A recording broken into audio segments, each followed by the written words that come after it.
رب اجعلني مقيم الصلاة ومن ذريتي ربنا وتقبل دعاء ربنا اغفر لي ولوالدي وللمؤمنين يوم يقوم الحساب.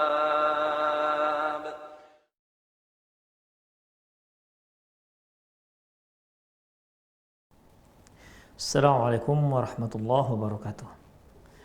Innal hamdalillah nahmaduhu wa nasta'inuhu wa nastaghfiruh wa na'udzu billahi min shururi anfusina wa sayyiati a'malina may yahdihillahu fahuwal muhtadi wa may yudlil falan tajida lahu waliyyan mursyida. Asyhadu an la ilaha illallah wahdahu la syarika lah wa asyhadu anna Muhammadan 'abduhu wa rasuluhu alladzi la nabiyya ba'dah. Wa qala Allah subhanahu wa ta'ala يا أيها الذين آمنوا اتقوا الله حق تقاته ولا تموتن إلا وأنتم مسلمون يا أيها الذين آمنوا اتقوا الله وقولوا قولا سديدا يصلح لكم أعمالكم ويغفر لكم ذنوبكم ومن يطع الله ورسوله فقد فاز فوزا عظيما يا أيها الناس اتقوا ربكم الذي خلقكم من نفس واحدة وخلق منها زوجها وبث منهما رجالا كثيرا ونساء واتقوا الله الذي تساءلون به والأرحام إن الله كان عليكم رقيبا أما بعد نستقى الحديث كتاب الله وخير الهدي هدي محمد صلى الله عليه وسلم وشر الأمور محدثاتها وكل محدثة بدعة وكل بدعة ضلالة وكل ضلالة في النار.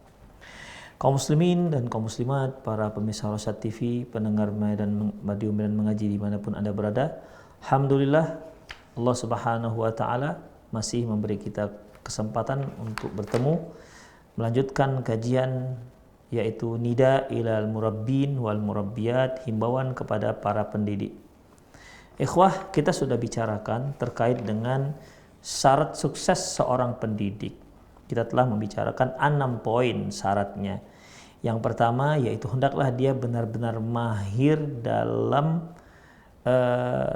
dalam bidangnya. Ya, dia memiliki daya inovasi, ya, daya inovasi yang kuat untuk memberikan pengajaran kepada anak didiknya. Kemudian dia juga harus memiliki qudwah hasanah. Hendaklah dia menempatkan posisinya sebagai orang yang menjadi suri tauladan bagi anak didiknya, bagi siswa-siswanya, bagi anak-anaknya. Dia harus menempati posisi sebagai orang yang akan dicontoh. Di mana ya ini berlaku ketika seorang itu menyuruh sesuatu dan mengatasnamakan Allah Subhanahu wa taala, mengatasnamakan syariat Islam, maka dialah orang yang pertama yang melakukannya. Dan ketika dia melarang sesuatu terhadap anak didiknya, terhadap murid-muridnya, terhadap anak kandungnya, maka hendaklah dia orang yang pertama yang tidak melakukan hal itu. Jangan sampai kebalikannya. Yang ketiga yaitu seorang pendidik yang sukses tidak boleh ada perbedaan antara ucapan dan perbuatan. Ya, tidak boleh ada perbedaan antara ucapan dan perbuatan. Karena ini merupakan satu perkara yang dimurkai oleh Allah Subhanahu wa taala. Yang keempat yaitu seorang pendidik, siapapun dia, dimanapun posisinya, apakah dia sebagai orang yang guru, apakah dia posisinya sebagai orang tua yang memiliki orang-orang yang akan dia didik, ya, maka dia harus memahami bahwa dia sedang mengemban tugas seperti yang diemban oleh para nabi dan rasul.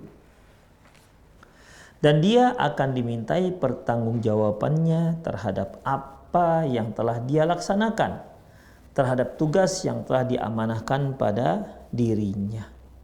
Oleh karena itu, ikhwah rahimanallahu wa iyyakum, Rasulullah sallallahu alaihi wasallam mengatakan, kullukum ra'in wa kullukum mas'ulun an ra'iyatih. Semua kalian itu pemimpin dan masing-masing pemimpin akan dimintai pertanggungjawabannya atas apa yang dia pimpin. Apabila dia seorang posisinya sebagai kepala rumah tangga, maka dia pemimpin atas kepala rumah tangga. Dialah yang bertanggung jawab atas baik dan buruknya rumah tangganya.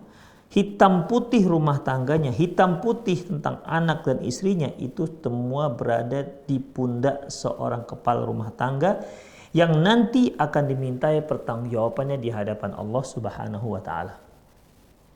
Ya, akan dimintai pertanggungjawabannya oleh Allah Subhanahu wa taala.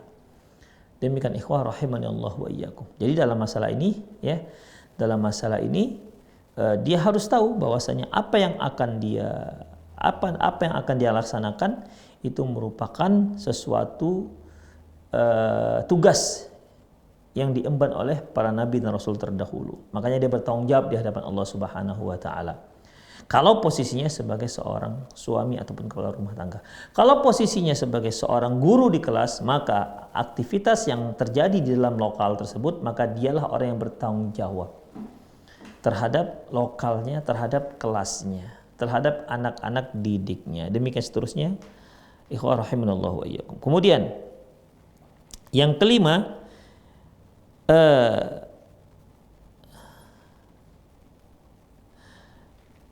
seorang pendidik ketika dia menjalankan tugasnya, hendaklah dia mengetahui bahwasanya anak didiknya itu memiliki kecerdasan ataupun memiliki tingkat kecerdasan yang berbeda-beda. Ya, tingkat kecerdasan yang berbeda-beda. Demikian. Dan ini tingkat kecerdasan yang berbeda-beda ini bisa dikarenakan memang kecerdasan ataupun EQ-nya, atau mungkin dikarenakan memang mengapa ada seorang anak yang tidak begitu pandai ataupun agak lambat dalam menangkap pelajaran, mungkin dikarenakan latar belakang keluarga yang kurang bagus, ya, atau banyak hal yang mungkin bisa membuat seorang itu berbeda dengan yang lain. Oleh karena itu, seorang guru, seorang pendidik harus tahu benar bahwasanya di kelas itu anak-anak memiliki tingkat kecerdasan yang berbeda, memiliki tingkat daya nalar yang berbeda-beda. Oleh karena itu, ya, dia harus berupaya bagaimana caranya agar seluruh murid yang ada di bawah tanggung jawabnya benar-benar bisa menjadi seorang murid yang memiliki akhlak yang mulia. Kemudian Rasulullah Shallallahu Alaihi Wasallam juga pernah berkata kepada seorang guru, beliau mengatakan beliau berkata tentang dirinya, apa kata beliau? Innama analaka bimanzilati alwalid wa'allimukum. Rasulullah berkata kepada para sahabat bahwasanya posisiku itu bagaikan seorang ayah terhadap kalian dan aku yang akan mengajarkan kalian. Kemudian yang keenam, hendaklah seorang pendidik mereka bekerja sama dengan rekan-rekannya dalam mendidik. Kalau dia seorang kepala rumah tangga, dia harus bekerja sama dengan cara yang baik dengan istrinya, ya, guna untuk mengarahkan anak-anak mereka ini. Kemana anak-anak ini akan diarahkan? Demikian. Jangan sampai ada perbedaan antara ayah dan ibu dalam menentukan pendidikan si anak. Demikian. Jangan sampai si ayah inginnya anaknya ini menjadi seorang da'i ilallah. Si ibu inginnya anaknya ini menjadi seorang ekonom misalnya. Sehingga terjadilah tarik-menarik untuk menentukan anak tersebut mau jadi apa. Maka hal ini jangan terjadi ikhwah dalam rumah tangga kita. Ya, diskusikan dahulu. Ya, harus disatukan visi dan misi. Demikian. Karena seorang ayah tidak bisa dia mendidik sendirian tanpa istrinya.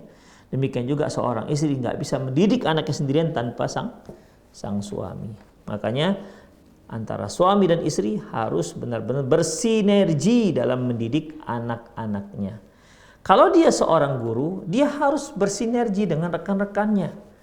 Mereka bisa bisa ya membagi-bagi pengalaman tentang dunia pendidikan. Mungkin ada hal-hal yang tidak diketahui oleh si A diketahui oleh si B, ada hal-hal yang tidak diketahui oleh si B diketahui oleh si A.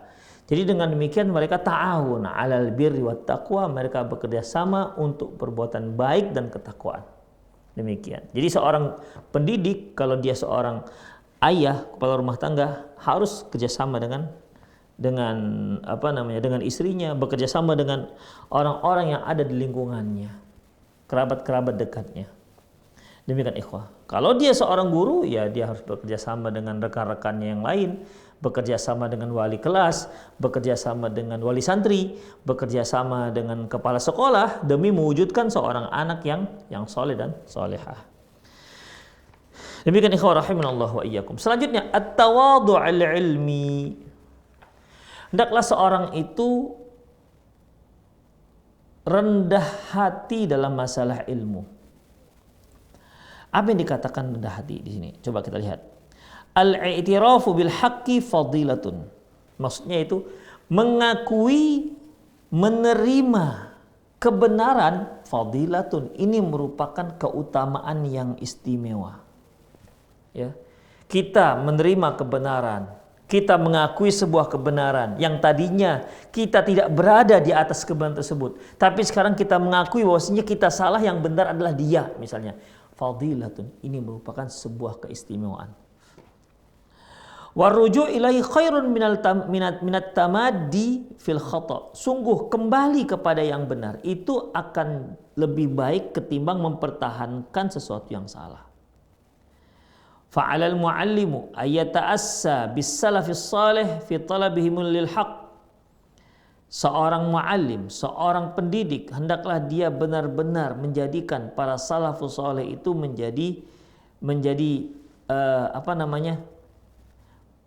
hendaklah seorang guru itu mengikuti jejak para salafus salih dalam mencari kebenaran.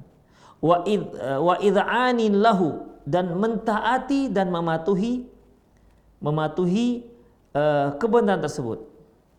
Idza tabayyana lahum annal haqqu bi khilafi ma yuftun aw ya'taqidun.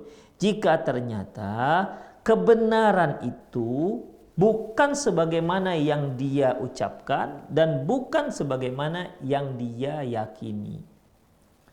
Ya. Misalnya dia meyakini begini dalam masalah Islam, ternyata salah. Ya, ternyata salah. Atau mungkin muridnya yang mengatakan, "Pak Ustadz, yang seperti ini salah. Keyakinan seperti ini salah." Maka jika memang sudah terbukti, dia harus menerima hal itu, ikhwah. Tidak boleh dia menolaknya dengan alasan, aku kan seorang guru, dia seorang murid. Ya, ini takabur namanya, ikhwah rahimanallahu wa iyyakum. Makanya dia harus berani mengakui sebuah kebenaran, walaupun itu tidak seperti yang dia katakan. Dia harus kembali kepada kebenaran. Dia harus sabar untuk kembali kepada kebenaran. Sungguh kembali kepada kebenaran itu jauh lebih baik ketimbang dia mempertahankan sebuah kesalahan. Demikian ikhwah rahimanallahu wa iyyakum. Jadi kalau dia tahu apa yang dilakukan itu salah, maka dia harus segera kembali pada kebenaran. Wad dalilu ala dzalika ma dzakarahu Ibnu Abi Hatim fi kitabih. Dalil yang telah dijelaskan di atas, ya, itu bisa diambil dari Ibnu Hatim fi kitabih, dalam kitabnya Muqaddimah Jarh wa Ta'dil. Hina dzakara qissatal Malik radhiyallahu anhu, yaitu ketika dia menceritakan tentang kisah Nabi Malik radhiyallahu anhu, wa ruju'ihi ala fatwah, dan kembalinya dia bagaimana dia mencabut fatwanya. Hinama sami'al hadis, ketika dia mendengar satu hadis. Hina dzakara, kemudian wa dzakaraha bi'awanin babun ma dzukira min atba'il maliki li athari Nabi sallam wa nuzu'uhu an fatwah indama huditha an Nabi sallam khilafuhu. Di mana ikhwah rahimanallahu wa iyyakum, dia menyebutkan dengan bab apa yang disebutkan tentang Imam Malik yang mengikuti athar Nabi sallallahu alaihi wasallam dan dia cabut fatwanya, ya, ketika ada orang yang menceritakan sebuah hadis kepadanya. Demikian ikhwah. Jadi Imam Malik ini pernah berpendapat dengan satu hal, kemudian dia berfatwa dengan hal itu. Lantas ketika dia diingatkan oleh salah seorang muridnya bahwasanya apa yang dia ucapkan itu salah dan dia katakan mana dalilmu, dapat dalilnya, langsung dia tinggalkan fatwanya tersebut. Selanjutnya ikhwah rahimanallahu wa iyyakum.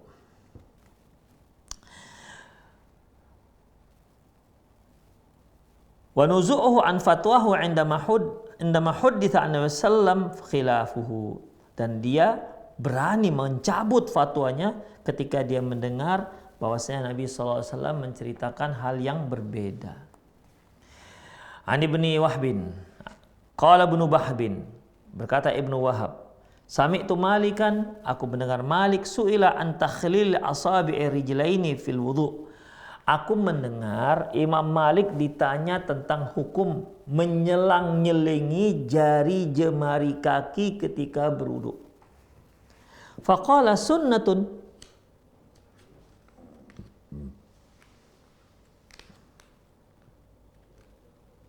Faqala laisa dzalika 'alan nas. Kata Imam Malik, tidak perlu dilakukan itu oleh orang-orang. Qala fataraktuhu hatta khaffan nas. Mendengar hal itu, Ibnu Wahbin pun membiarkan Imam Malik, ya, sendirian, membiarkan. Ketika orang-orang sudah mulai sepi, faqultu lahu, maka aku pun mulai berkata kepada Imam Malik, indana fi dzalika sunnah. Ya Imam Malik, ya Imam, sesungguhnya dalam masalah ini saya ada dalil tentang masalah menyelang-nyelingi jari jemari kaki, saya ada dalilnya. Kata Ibnu Wahbin. Qal wa ma hiya? Imam Malik mengatakan, coba perhatikan, perlihatkan mana dalilnya. Qultu, kata Ibnu Wahbin, haddatsana Laits bin Sa'ad, berkata kepada Laits bin Sa'ad wa Ibnu Lahiyah wa Amr bin Harith wa Yazid bin Amr al-Ma'arifi an Abdurrahman al-Habali al-Mastawrid bin Shaddad al-Qurashi, qala, dia berkata, Rasulullah sallallahu alaihi wasallam bersabda, Rasulullah sallallahu alaihi wasallam bersabda,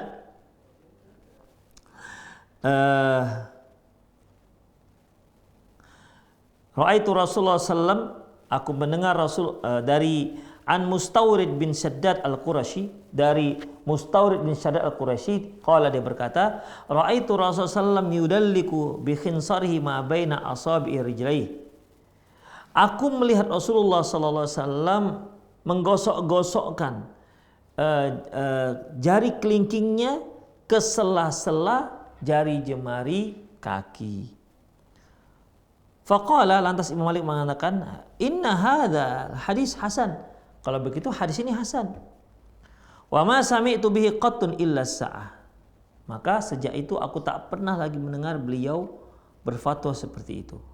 Summa sami'tu ba'dzalika yus'alu faya'muru bitakhil asabi. Dan setelah itu setiap kali ditanya tentang masalah menyelang-nyelingi jari jemari kaki, beliau mengatakan, ya, beliau malah memerintahkan untuk terus menyelang-nyelingi jari kaki. Demikian ikhwah rahimanallah. Jadi intinya bahwasanya di sini Imam Malik awalnya berfatwa bahwasanya, ya, menyelang-nyelingi dari kaki itu tidak ada sunnahnya. Laisa 'alan nas. Ya. Laisa dzalika 'alan nas. Tidak wajib tidak wajib manusia melakukan hal itu. Tapi Ibnu Wahbin mengatakan bahwasanya maka aku memberitahukan kepada beliau tentang hadisnya. Setelah melihat hadisnya, apa kata Imam Malik? Oh, ini hadis sahih. Maka setelah itu aku tak pernah mendengar beliau ditanya tentang masalah ini kecuali beliau akan mengatakan, menfatwakan disunnahkannya menyelang-nyelingi jari jemari kaki dengan jari kelingking. Demikian ikhwah rahimanallahu iyyakum. Ya. Hadis ini juga bisa kita ambil suatu pelajaran di mana Ibnu Wahbin mengatakan fataraktu hatta khaffan nas. Aku pun meninggalkan Imam Malik, membiarkan Imam Malik sampai orang-orang sepi. Jadi kalau kita ingin mengkritik seorang guru, jangan langsung di hadapan murid-muridnya. Demikian. Seperti Ibnu Wahbin. Maka aku biarkan beliau hingga manusia sepi, barulah aku berbicara tentang masalah ini.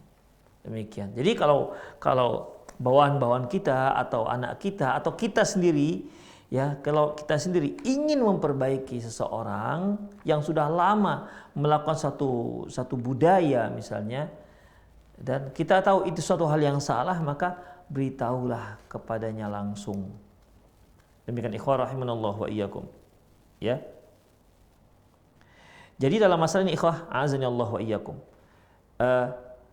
Ketika memberitahunya itu tunggu sampai orang-orang sepi. Jangan di hadapan orang ramai. Karena ini akan mempermalukan. Ini akan mempermalukan si guru tersebut. Demikian. Tunggu sepi dulu karena Ibnu Wahbin mengatakan fataraktuhu hatta khaffan nas, aku biarkan sampai dia sepi. Udah? Jadi ketika seorang guru memberikan satu pendapat dan ternyata menurut kita salah, maka jangan ditegur dia di saat itu juga. Biarkan orang-orang sepi, maka kita kemudian memberikan komentar kita tentang apa yang dia katakan. Begitu caranya ikhwah rahimanallah, sehingga itu akan lebih bermanfaat, ya, lebih bermanfaat dan dia bisa lebih serius dalam menanggapi masukan kita. Demikian ikhwah rahimanallah. Jadi intinya di sini bahwasanya seorang itu harus meninggalkan fatwanya jika ternyata ada hadis yang bertentangan dengan fatwanya. Dia harus meninggalkan apa yang dia yakini jika ternyata keyakinannya itu salah berdasarkan hadis. Dia harus berani begitu. Dia nggak boleh ta'assub. Pokoknya kalau sudah kata guruku begini maka pasti begini. Oh, nggak seperti itu ikhwah. Ya. Kullu qaulin yu'khadhu wa yurad. Semua pendapat bisa diambil, bisa diterima. Bisa diterima, bisa ditolak. Illa qaulu sahibil qabr, kecuali ucapan si pemilik kuburan ini. Maksudnya Rasulullah sallallahu alaihi wasallam. Makanya kita sebagai guru, ya. Kita sebagai guru haruslah kita itu bisa lapang dada menerima kebenaran tersebut jika memang kebenaran itu benar adanya, jelas dalilnya walaupun dari murid kita sendiri. Walau aradna istiqsa'il amthilati min hayati salaf lama kafatna hadil wuraiqat. Seandainya kita cantumkan di buku ini kisah-kisah seperti ini dari para salafus soleh, tentu buku ini tidak akan cukup. Lidha yajibu 'alal mu'allimi alladhi yuridun najah fi mihnatih. Oleh karena itu, hendaklah seorang pendidik yang ingin sukses dalam tugasnya ayyud'ina lil haqqi wa yataraja 'ala khata'ihi idza akhta'a. Hendaklah dia taat, patuh kepada kebenaran, dan hendaklah dia kembali kepada kebenaran dan dia tinggalkan kesalahan tersebut.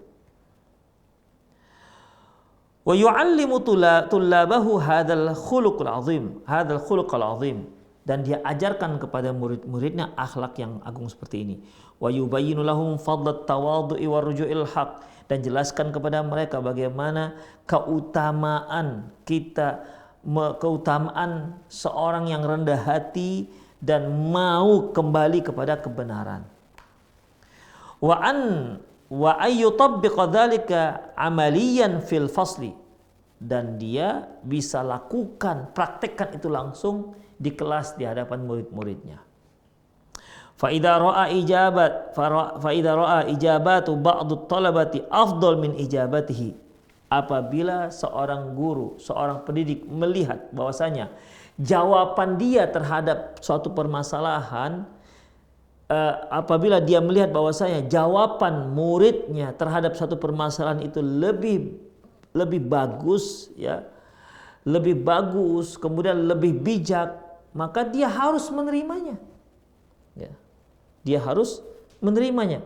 Makanya kalau ada guru punya jawaban, murid punya jawaban, ternyata yang jawaban yang terbaik adalah jawaban murid, maka dia harus menerima jawaban murid tersebut. Ya. Gak boleh dia takabur dalam masalah ini. Faliyu'lina dzalika wa liya'tarifa bi afdaliyati ijabati hadzal talib.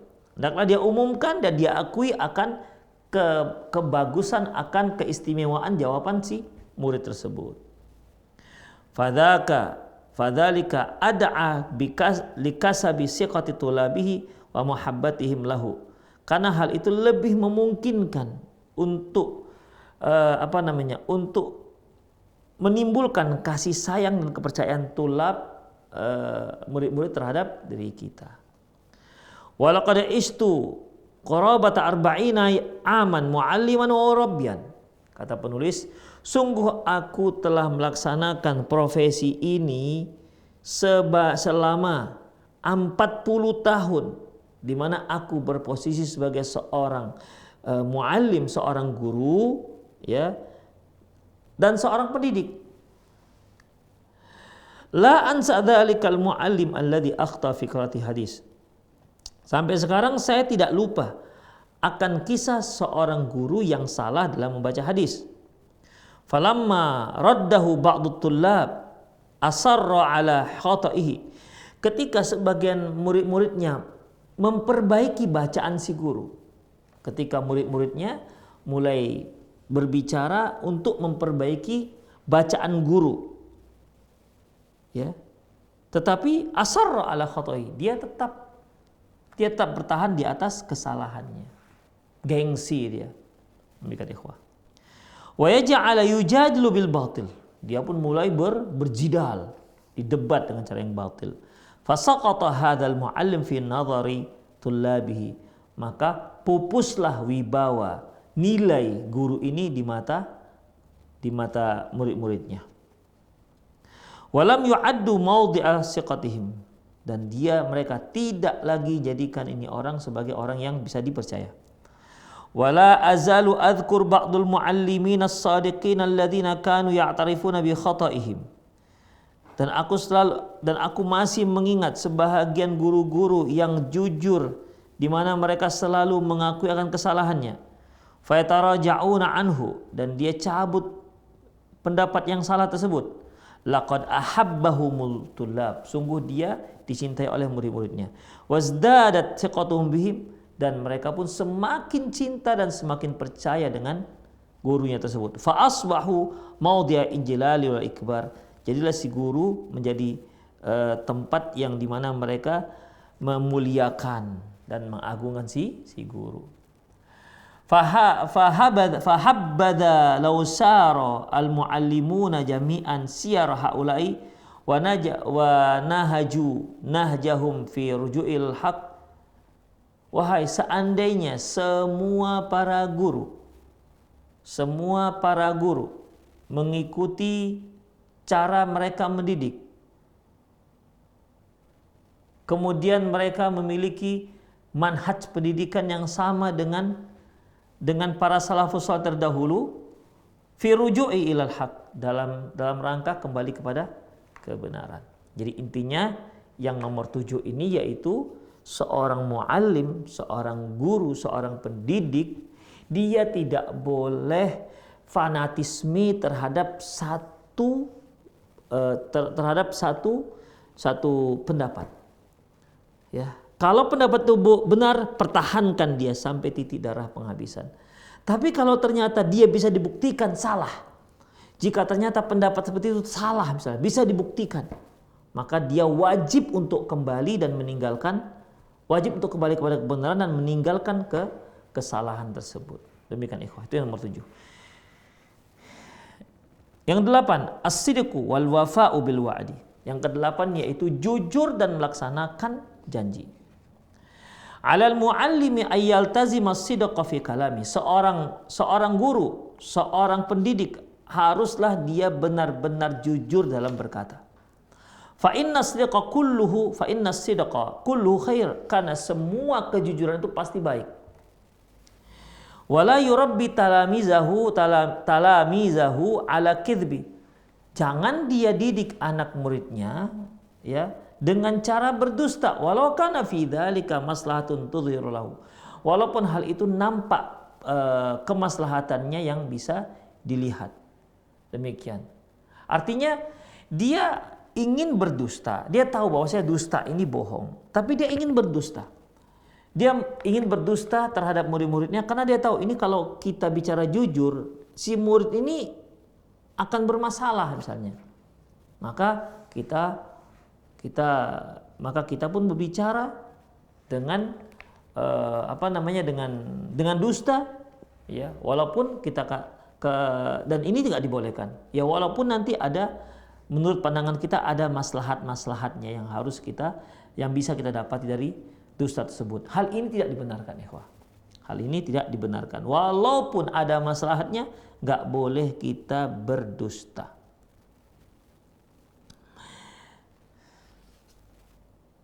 Wala yurabbi talamizahu al-kadhibi, janganlah dia ajarkan anak-anak muridnya dengan dusta. Walau kana fi dzalika maslahatun tadhharu lahu, walaupun ada maslahat yang dia lihat, ya. Dia melihat ada maslahat yang bagus, maslahat yang besar jika dia berdusta. Demikian. Artinya tidak dibolehkan. Kemudian haddasa an sa'ala ahadu tullab muallimahu mustankirat tadkhin ahadul muallimin. Diceritakan bahwasanya salah seorang siswa menanyakan gurunya tentang hukum merokok bagi salah seorang guru. Fa'ajabahul muallim mudafi'an an zamilihi. Kemudian si guru ini pun akhirnya dia membela temannya, ya, membela temannya. Jadi ada seorang murid melihat seorang guru seorang guru yang sedang merokok. Kemudian si murid bertanya kepada teman si guru ini, itu kenapa teman bapak merokok? Ya.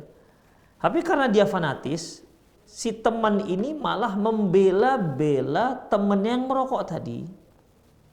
Demikian, ikhwah. Kemudian bi anna tadkhil haram.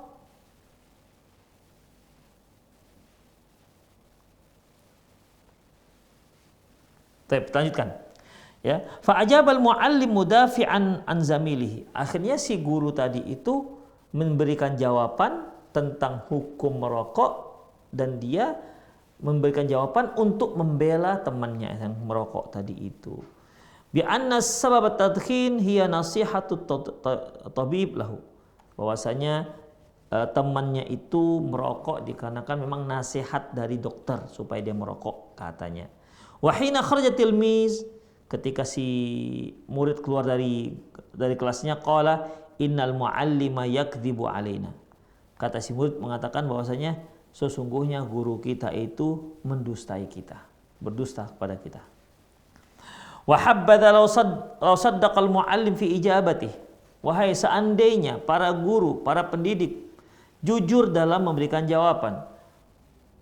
Wa bayyana khata'a jamilihi, dan dia menjelaskan di mana salah temannya tersebut. Bi anna tadkhil haram, bahwasanya merokok itu haram. Li annahu madarul jism, dan sesungguhnya dia dapat merusak kesehatan. Wa yu'dhil jar, dapat juga mengganggu tetangga. Wa mutliful lil mal, dan dapat menghancurkan harta. Falau fa'ala dzalika lakasaba siqatat tullabu wa hubbuhum. Seandainya lah itu, walau fa'ala dzalika, seandainya itu dia lakukan, niscaya dia akan mendapatkan kepercayaan, ya, kepercayaan dari murid-muridnya. Bukan hanya mendapatkan kepercayaan, tapi juga mendapatkan kecintaan dari dari murid-muridnya jika dia jujur. Wa yastati'u yaqula hadzal muallim ila tulabihi, atau si muallim ini juga, si guru ini boleh mengatakan kepada murid-muridnya, innal muallima fardun minan nas tajri alaihi a'radul basyariyah. Mungkin si guru mengatakan sesungguhnya manusia itu ada tempat salahnya, ya. Sesungguhnya manusia itu sesungguhnya guru itu sama seperti manusia-manusia yang lain, di mana dia pasti punya kesalahan, ya. Hatta nabiyuna wa hadha nabiyuna sallallahu alaihi wasallam yuqarriru dzalika fi hadis qailan, dan hal ini dinyatakan oleh Nabi sallallahu alaihi wasallam. Apa itu? Kullu bani Adam khata'un. Sesungguhnya anak Adam itu bersalah. Wa khairu khata'in at-tawwabun, dan sebaik-baik orang yang bersalah adalah yang bertaubat. Demikian ikhwah. Jadi si muallim ini ataupun si guru ini, ketika si murid bertanya nih, misalnya nih ada si A. Si A punya teman namanya si B. Jadi mereka ini guru. A, B adalah guru. Si murid melihat si A merokok. Kemudian dia tanyakan kepada si B, Pak, itu bapak itu kenapa merokok? Nah, si B, ikhwah rahimanallahu wa iyyakum, sebagai tidak perlu membela-bela, ya, tidak perlu membela-bela temannya yang salah tersebut. Tapi kalau dia mau membela, maka dia harus katakan bahwasanya dia kan guru juga, dia juga manusia, pasti ada salahnya. Makanya dalam masalah ini bacakan hadis, yaitu kullu bani Adam khata' wa khairu khata'it tawwabun, semua anak Adam itu salah dan sebaik-baik orang yang bersalah adalah orang yang bertaubat. Walaqad kana bi imkanil muallim al-mas'ul ay yaj'ala su'al talib an tadkhin muallimahu darsan li jami' tullabi di jami'i talabati. Dan akan lebih baik lagi kalau seorang guru itu menjadikan pertanyaan si murid tentang masalah rokok, ya, untuk mengajarkannya kepada seluruh murid-murid. Jadi mumpung ada satu yang bertanya apa hukum merokok di kelas, maka sekaligus guru menjelaskan tuntas di hadapan murid-muridnya yang lain. Fayufhimuhum adraru tadkhin, sehingga dia bisa menjelaskan apa saja bahaya-bahaya merokok. Wa hukmu syar'i, dan hukum syariatnya apa. Wa aqwalul ulama fihi, demikian juga dia paparkan semua pembicaraan ataupun perkataan-perkataan ulama. Wa adillatahum, demikian juga dalil-dalilnya. Faliyakuna bidzalika qad istafada min su'alit talibi wasta'malahu fit tarbiyati wat tawjih. Dengan demikian dia bisa istifadah, mengambil faedah dari pertanyaan si murid, ya. Bisa mengambil faedah dari pertanyaan si murid.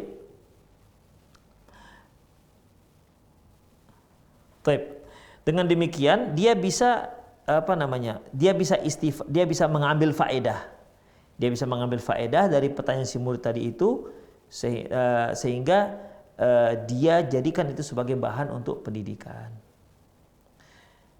Yaqul Rasulullah bersabda, ma yazal rajul yasduqu wa yataharras sidqa hatta yuktab indallahi siddiqan. Beliau mengatakan bahwasanya tidaklah seorang itu bersikap jujur dan terus berupaya untuk bersikap jujur hatta yuktabu indallahi siddiqan, hingga dia ditulis di sisi Allah sebagai orang yang jujur.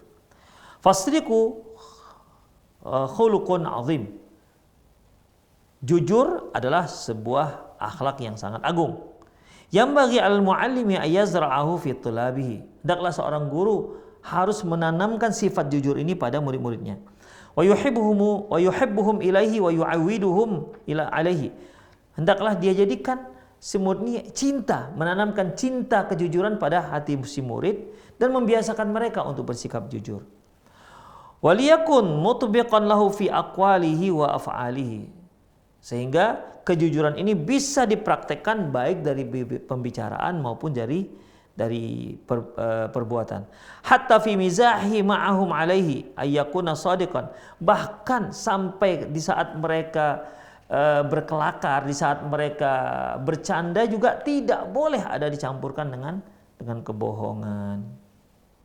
Demikian ikhwah rahimani Allah wa iyyakum.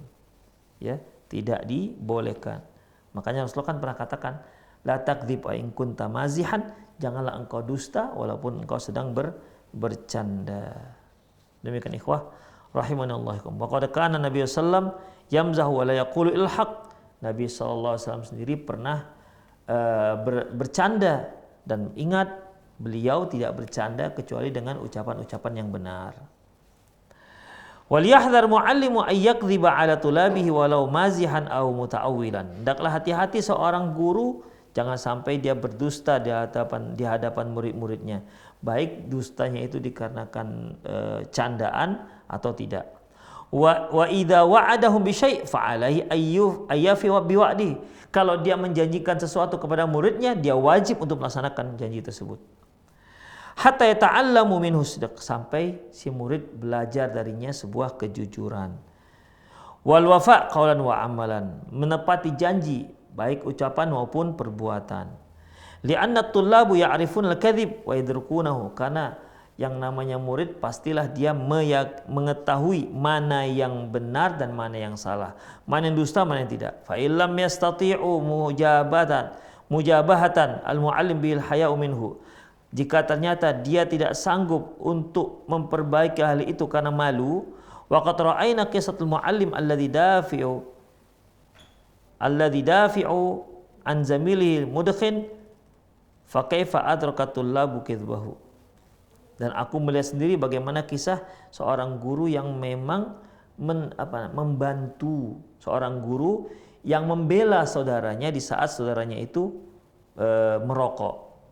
Artinya kaifa adrakatul lab kadzibahu, di mana murid-muridnya ternyata kemudian melihat bagaimana dustanya si guru tersebut. Jadi intinya ikhwah, yang ke-8 ini yaitu as-sidqu wal wafa bil wa'di. Jujur dan laksanakan, tepati janji kepada murid-murid. Laksanakan dan tepati janji pada anak-anak kita. Demikian ikhwah rahimanallahu wa iyyakum. Itulah sifat yang ke-8. Yang terakhir yaitu as-sabru, sabar. Alal muallim ayatahalla bis sabri ala masyakil tullabi wa ta'lim. Hendaklah seorang guru itu, seorang pendidik itu, dia harus memiliki sifat sabar atas berbagai macam permasalahan murid dan santri. Fa inna sabra akbaru aunin lahu fi amalihi syarif. Karena kesabaran merupakan kriteria, adalah karena kesabaran merupakan pembantu yang terbesar bagi seorang guru dalam melaksanakan profesinya sebagai seorang guru. Demikian ikhwah rahimanallahu wa iyyakum. Jadi ada 9, saya ulangi. Yang pertama, hendaklah seorang guru itu, hendaklah seorang pendidik itu benar-benar mahir dalam bidangnya. Dia bisa berinovasi dalam melaksanakan proses pembelajaran, belajar mengajar. Yang kedua, hendaklah dia menjadi seorang yang qudwah hasanah, suri tauladan yang baik. Yang ketiga, hendaklah dia jangan sampai ucapannya berbeda dengan perbuatannya. Di ucapnya mengatakan tidak ataupun jangan, sementara di perbuatannya dia buat sendiri. Kemudian yang keempat, hendaklah seorang guru atau pendidik itu tahu bahwasanya apa yang sedang dia laksanakan itu merupakan tugas para nabi dan rasul. Kemudian seorang pendidik hendaklah mengetahui bahwasanya manusia ataupun murid itu memiliki kecerdasan yang bertingkat-tingkat. Kemudian hendaklah dia juga bekerja sama dengan rekan-rekannya dalam mendidik anak. Yang ke-7 yaitu hendaklah dia tawadhu, rendah hati dalam menerima kebenaran, ya, walaupun itu datangnya dari muridnya yang paling junior sekalipun. Kemudian yang ke-8 yaitu hendaklah dia menjadi orang yang, hendaklah dia memiliki kriteria seorang yang jujur dan menepati janji. Yang ke-9 yaitu hendaklah dia sabar atas segala rintangan. Demikian ikhwah rahimani Allahu wa iyyakum. Baik para pemirsa sekalian, rahimanallahu wa iyyakum. Itu saja kajian kita pada sore hari ini. Bagi para pemirsa yang ingin bertanya, silahkan hubungi nomor yang sudah ada tertera di pesawat televisi Anda. Baik, sudah ada ini pertanyaan. Assalamualaikum Ustaz, izin bertanya. Saya dulu sering keguguran, kemudian nenek saya bernazar agar Allah memberi saya keturunan. Nazarnya saya memberi makan orang miskin 60 orang dan salat sunnah di masjid 40 masjid. Salat sunnah di masjid 40 masjid. Yang memberi makan telah saya tunaikan, sedangkan yang salat sunnah 40 masjid belum selesai, baru 27. Apa yang sisanya wajib saya tunaikan semua karena saya jarang keluar kota, jadi belum bertemu dengan semuanya. Tetap wajib, ya, tetap wajib karena nazarnya itu terkait dengan 40 masjid. Nah, hanya saja kan di sini yang penanya tak menyebutkan dalam jangka waktu berapa tahun, kan enggak. Intinya dia hanya bernazar kalau kalau dia punya anak, ya, maka nazarnya satu, yaitu sholat, memberi makan 60 orang miskin, sudah selesai, tinggal sholat sunnah di 40 masjid. Ya tinggal laksanakan. Gak boleh dia tinggalkan. Dia wajib untuk melaksanakannya. Demikian ikhwah, dia wajib untuk melaksanakannya. 40 masjid, saya kira gak banyak 40 masjid. Di Medan aja mungkin ada 40 masjid. Demikian ikhwah, dia wajib untuk melakukannya. Sudah dilakukan 27, berarti sisanya tinggal 23 lagi. Dia lakukan, wajib dia lakukan. Gak boleh dia langgar nazarnya tersebut. Bagaimana menghadapi anak-anak laki-laki yang sudah berusia 19 tahun yang selalu marah apabila saya menyampaikan sesuatu atau menasihatinya, dan anak saya tidak bisa menerima apa yang saya sampaikan, dan kami pahami di sini kalian kami dalam mendidiknya. Anak saya sangat memahami hadis orang tua tapi berusaha mengabaikannya. Ikhwan rahimanallahu iyyakum, ya cari beberapa cara, metode bagaimana caranya agar si anak ini bisa menerima perkataan kita. Demikian ikhwan, tidak bisa menyerah seperti itu saja. Pertama, mungkin dengan cara ajak dia makan misalnya. Udah 19 tahun ini ikhwan. Ya. Atau mungkin dia nggak suka dikarenakan kita terlalu nyinyir ataupun terlalu sering mengingatkan dia, sehingga dia bosan dengan peringatan-peringatan tersebut. Karena apa? Terlalu sering. Demikian. Sehingga kalau kita duduk dengan dia saja dia sudah menghindar. Kenapa? Dia tidak suka mendengar nasihat dari kita. Makanya ya coba di stop dulu nasihatnya, ya sampai agak seminggu 2 minggu, kemudian berupaya kembali dengan bentuk ataupun dengan cara yang sama. Ya, yang pertama tentunya agar dibuatkan lu pendekatan, ada pendekatan antara orang tua dengan si anak, ada pendekatan. Ya kalau seperti ini kan nampak bahwasanya si anak itu nggak dekat dengan orang tuanya, karena kalau diberitahu dia marah-marah. Makanya coba didekatkan lu hatinya kepada kita. Ya kita beri hadiah, kita ajak makan, ya. Demikian ikhwah. Ketika ada nanti nampak sudah mulai muncul rasa sukanya kepada kita, maka mulailah kita berikan masukan sedikit demi sedikit. Demikian ikhwah. Kalau tidak juga, maka silakan cari orang yang ketiga yang mungkin dihormati oleh si anak dan mungkin dia bisa mendengarkan apa yang dinasihati oleh orang yang ketiga ataupun orang lainnya. Demikian. Kalau bisa kerabat-kerabat saja dahulu, seperti paman misalnya, kakeknya misalnya, atau ya orang-orang yang bisa memberikan nasihat. Allahu a'lam bissawab. Ikhwah rahimanallahu wa iyyakum, itu sajalah kajian kita, semoga bermanfaat.